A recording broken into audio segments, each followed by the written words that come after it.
Now I usually use these ramps. I find them fairly easy to use. Just getting up there without somebody spotting for me can be a little bit hard. You just have to just take it nice and easy and kind of go inch by inch until you feel the stop at the end there.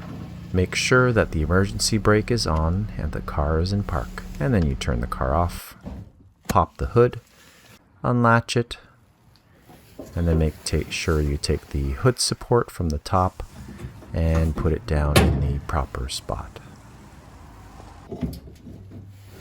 The owner's manual actually says 0W20. Some say 0W16, so you just have to check your owner's manual.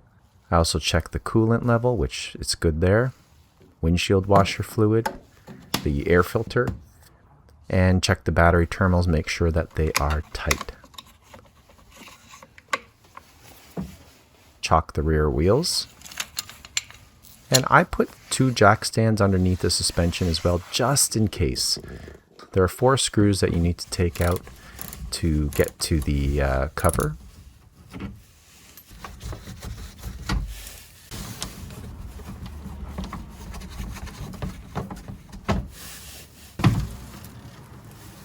And then there is the engine oil drain plug and the oil filter right behind it. I put the pan up nice and high so that we don't get any splashing around or anything like that. Take off the old crush washer and replace it with a new one. Here's the oil filter, and that's the model number, and the new crush washer goes on. Once all the oil has drained out, then you're going to put it back in the engine drain plug and torque to about 27 foot-pounds.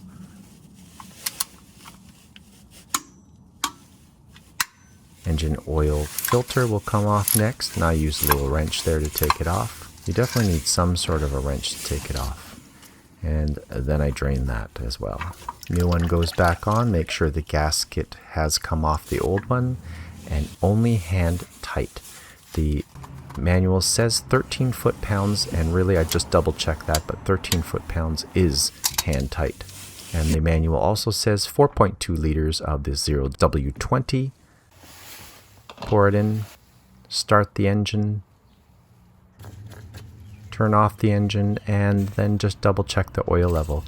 This dipstick is pretty messy, so it's very hard to tell if you have a full amount or you're over full, but that's why my jug, has the numbers on the side so I know exactly how I'm putting in.